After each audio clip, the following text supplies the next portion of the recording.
श्री साईनाथाय नमः। Good morning, Sai morning. आइए शुरू करते हैं एक और नया दिन। आइए इस दिन की शुरुआत भी प्रार्थना से करते हैं। प्रार्थना करना हमारा एक ऐसा कर्तव्य बन गया है जिसके बिना हम नहीं रह सकते, जिसके बिना हमारी दिन की शुरुआत नहीं होती। तो ये एक बहुत अच्छी आदत है जो कि हर व्यक्ति को अपनी लाइफ में अपनानी चाहिए। ज़रूरी नहीं कि आप 10 मिनट की प्रार्थना करो, आप 2 मिनट की प्रार्थना करो। अब 2 मिनट की प्रार्थना में क्या करना है? जब आपको बहुत जल्दी है, आपको घर से बाहर निकलना है। कई बार क्या होता है, इंसान जल्दबाजी में अपने घर में भगवान जी को बोलकर भी नहीं निकलता, इतनी जल्दी होती है ना? इतनी जल्दी होती है, अरे हमें बहुत देर हो रही है। कोई बात नहीं, जहाँ इतनी देर हो गई सिर्फ हमारे काम के लिए, वहाँ 2 मिनट अगर बाबा के लिए लग जाएंगे तो मुझे लगता है कि आपकी देर को ना वो मैनेज कर देगा। आपकी जो देर हो रही है ना, वो वहाँ पर सब कुछ ठीक कर देगा। आप प्रार्थना करके निकलने की कोशिश करो तो सही।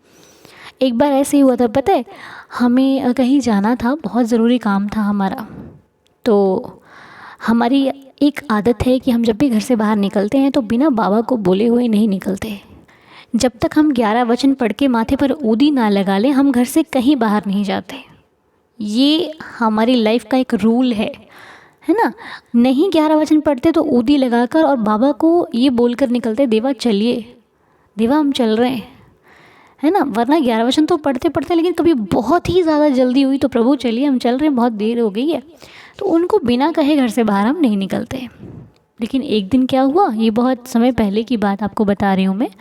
एक दिन क्या हुआ, हमें लगा कि बाबा को तुमने सुबह ही बोल दिया था कि हमें जाना है, तो अभी चलते हैं। हम वहाँ पर पहुँचे तो जिस काम के लिए गए थे वो काम का समय ख़त्म हुआ ही नहीं। बहुत निराश हो गए हम तो कि अरे इतना सोच कर आए थे और इतना ज़रूरी काम था, अभी क्या होगा।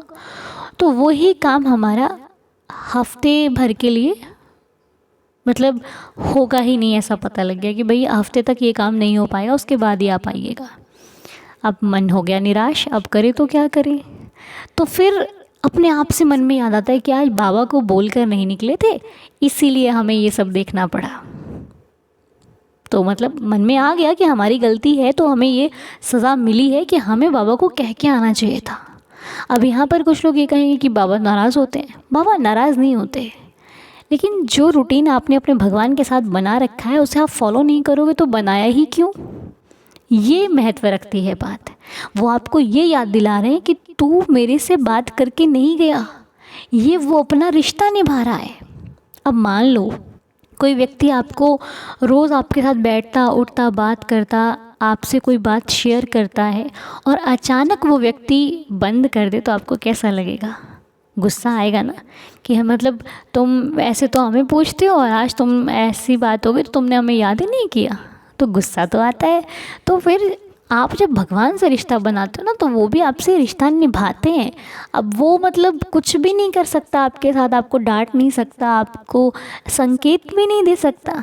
तो ये उसका प्यारा सा संकेत है जो आपकी लाइफ में आपको याद रखना चाहिए कि आपने उसको अपना माता, अपने पिता और अपना मित्र बनाया, तो रिश्ता निभाओ भाई अच्छे से। तो यहाँ पर हमें हमारी गलती का एहसास हो गया। अब ऐसा ही एक और मेरे साथ एक बार हुआ था, वो भी आप सुनिए ज़रा। तो हुआ क्या था, तब तो हम तकरीबन 1 घंटा लेट हो गए थे कहीं जाने से, और हमें ये उम्मीद थी कि हम जाएंगे तो ये काम होना मुश्किल है, लेकिन वहीं से हमें कहीं और भी जाना था। तो हमने सोचा कि अगर वहाँ नहीं हुआ तो हम कहीं और निकल जाएंगे, वो काम तो हो ही जाएगा। तो हम घर से उम्मीद लगा कर निकले कि प्रभु अब लाज तेरे हाथों में है। मुझे अभी भी ये शब्द याद है।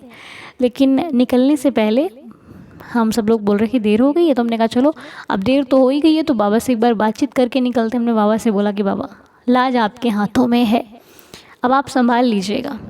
इतना कहकर निकले और रास्ते में कहीं कोई रुकावट नहीं आई, हम डायरेक्ट पहुंच गए वहाँ पे। और जैसे पहुँचे वैसे वो काम बंद होने वाला था। उन्होंने हमें देखकर बोला कि आइए, आपका इंतज़ार था, आइए, हम तो आपका ही वेट कर रहे थे, नहीं तो अभी चले जाते हम। तो ये सब कहने को बहुत छोटी सी लीला है, बहुत छोटी सी, अरे इसमें क्या है, लेकिन इसमें बहुत कुछ है।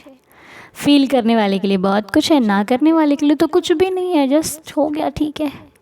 तो ये सारी चीज़ें जब होती हैं अपने साथ तो हम सोचते हैं कि यार कहीं ना कहीं तो बैठा है मेरा साईं, जो मेरी हर एक बात को सुनता है, मेरी रक्षा करते हैं, जो मेरे पल पल की खबर रखते हैं, जिन्हें मेरी अच्छी बुरी हर एक बात की खबर भी है, और मुझे लाइफ में कुछ भी होता है तो उनको फ़िक्र होती है मेरी।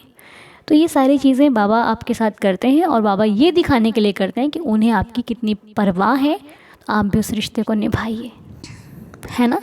तो बस अपने साईं जी से मैं भी यही प्रार्थना करती हूँ अभी इस वक्त, हे प्रभु बाबा ये नया दिन हम सब की ज़िंदगी के लिए एक नई खुशियाँ लेकर के आए, और जो हम अपने परिवार के लिए चाहते हैं हम उस कार्य को कर पाएँ, हमारे जीवन में आने वाली समस्याओं का हम सामना कर पाएँ, उनसे लड़ पाएँ और उन्हें जीत पाएँ। बाबा इतनी कृपा दृष्टि बनाए रखिएगा, कभी भी हमसे जाने अनजाने में भी कोई गलती ना हो, कभी भी हम किसी का दिल ना दुखाएं, हमारी वजह से कभी किसी के मन में कोई भी पीड़ा ना हो, कभी किसी को दर्द ना हो, कभी भी किसी को कोई तकलीफ़ ना हो, हमारी वजह से कभी कोई दुखी ना हो। मेरी आपके श्री चरणों में ये प्रार्थना है, और मेरी प्रार्थना को स्वीकार करना देवा, कि मैं जहाँ भी रहूँ लोगों को खुश रख सकूँ, मैं जिस हाल में रहूँ अपने आप को संभाल सकूँ। और हे प्रभु जितने कष्ट थे अब इस जीवन से कष्टों को दूर कर दीजिए। आपका बच्चा अब थक गया है पापा, अब कष्टों को सहा नहीं जाता, कहीं ना कहीं तकलीफ़ होती है, कहीं ना कहीं हम थक जाते हैं मालिक। अब तो कम कर दो इन दर्दों को, अब तो इन तकलीफ़ों को ख़त्म कर दो बाबा। नहीं टूटेगी आपके इस दास की श्रद्धा, नहीं होंगे हम बेचैन, हमें विश्वास है कि हमारा साईं हमको संभाल रहा है।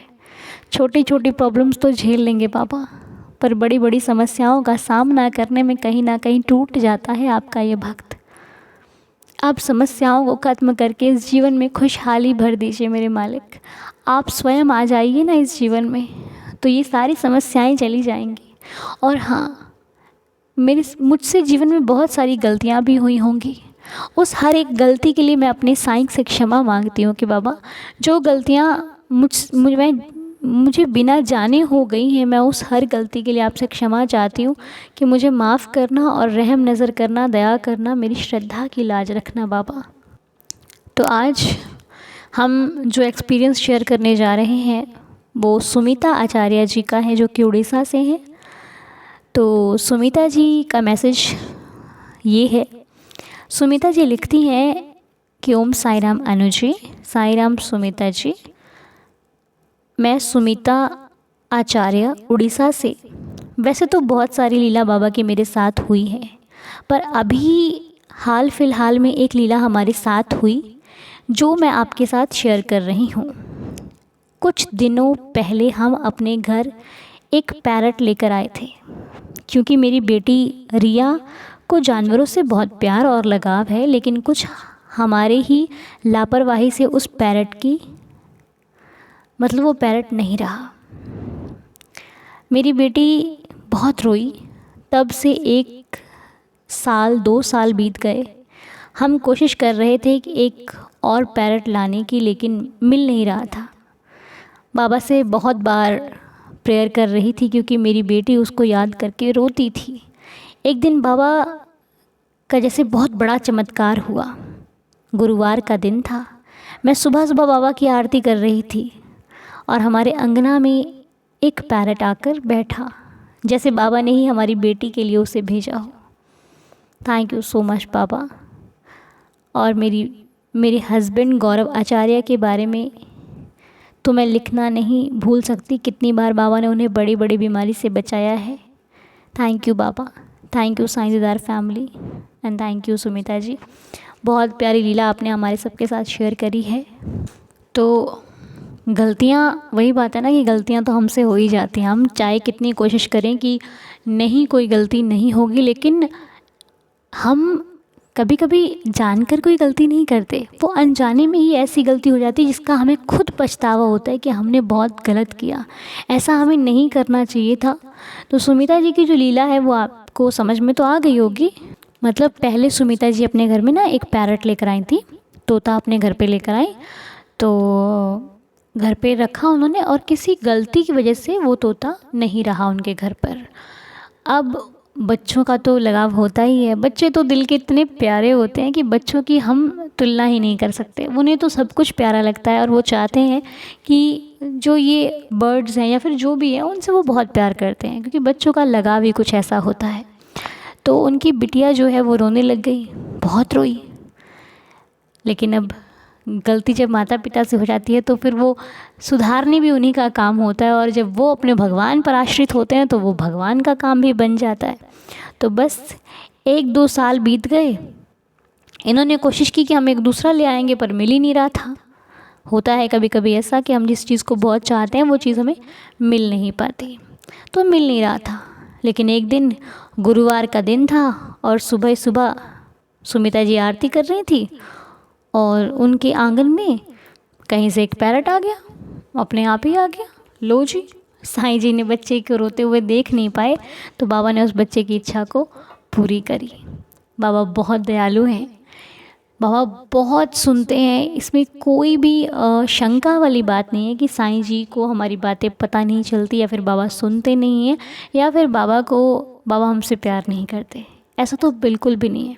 आपको पता है, किसी ने एक दिन मुझसे सवाल किया था कि आप जो साईं मॉर्निंग बोलते हो ये क्यों बोलते हो, इसका क्या मतलब है।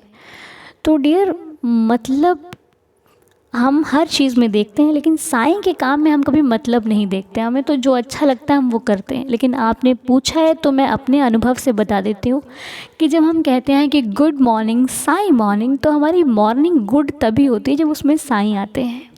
नहीं तो मुझे तो नहीं लगता कि मेरी मॉर्निंग या फिर पूरा दिन प्यारा जा सकता है बिना बाबा के आशीर्वाद के। ये हमारा भाव है, क्योंकि हम अपनी मॉर्निंग को अपने बाबा से जोड़ते हैं, तब जाके वो मॉर्निंग अच्छी होती है। क्योंकि पहले भी सुबह तो पहले भी होती थी, लेकिन जैसी अब सुबह होती है ये सुबह पहले नहीं होती थी। तो हमें ऐसा लगता है कि जब हम बाबा का नाम लेते हैं तो हमें एक एनर्जी मिलती है, हमें एक पावर मिलती है कि हम अपने काम को जितनी हिम्मत है उससे कहीं ज़्यादा अधिक हिम्मत से कर पाते हैं। नहीं तो हमारी क्या हिम्मत है कि हम किसी प्रॉब्लम के सामने खड़े होकर उसका सामना कर सकें।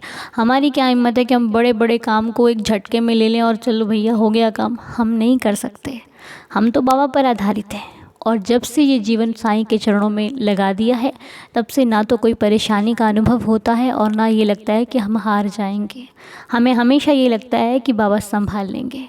हमें हमेशा ये लगता है कि कोई ना कोई तो ऐसा रास्ता है जो मुझे अभी दिखाई नहीं दे रहा, लेकिन बाबा उस रास्ते को निकाल कर मेरे सामने लाएंगे और मेरे जीवन में एक दिन सब कुछ ठीक हो जाएगा। क्योंकि इंसान हंस तो सबके सामने लेता है, मुस्कुरा सबके सामने लेता है, लेकिन जब वो रोता है ना तो वो उसी के आगे रोता है जिससे वो बहुत प्यार करता है। जैसे कि हम अपने साईं के सामने इतना रोते हैं कि लगता है कि बस यही सब कुछ है। पूरी फैमिली के सामने हंस लेंगे, सबकी ताकत बन जाएंगे, लेकिन जब अपनी ताकत टूटती है तो ये शरीर की ताकत साईं है, इस आत्मा की ताकत साईं है। इसीलिए ये साईं मॉर्निंग होती है। शायद यही इसकी असली वजह है। तो चलिए इस मॉर्निंग को और प्यारी बनाने के लिए 11 वचन पढ़ते हैं और शुरू करते हैं आज का दिन। मेरे साथ साथ आप भी पढ़ना, ठीक है। ओम साईं राम। जो शिरडी में आएगा आपद दूर भगाएगा, चढ़े समाधि की सीढ़ी पर, पैर तले दुख की पीढ़ी पर, त्याग शरीर चला जाऊंगा, भक्त हेतु दौड़ा आऊंगा, मन में रखना दृढ़ विश्वास, करे समाधि पूरी आस, मुझे सदा जीवित ही जानो, अनुभव करो सत्य पहचानो, मेरी शरणा खाली जाए, हो तो कोई मुझे बताए, जैसा भाव रहा जिस जन का, वैसा रूप हुआ मेरे मन का, भार तुम्हारा मुझ पर होगा, वचन ना मेरा झूठा होगा, आ सहायता लो भरपूर, जो मांगा वो नहीं है दूर, मुझ में लीन वचन मन काया, उसका ऋण ना कभी चुकाया, धन्य धन्य वह भक्त अनन्य, मेरी शरण तज जिसे ना अन्य, अनंत कोटि ब्रह्मांड नायक राजाधिराज योगिराज परब्रह्म श्री सच्चिदानंद सद्गुरु श्री साईनाथ महाराज की जय। आप सभी का दिन शुभ और मंगलमय हो। ओम साई राम। जय जय साई राम।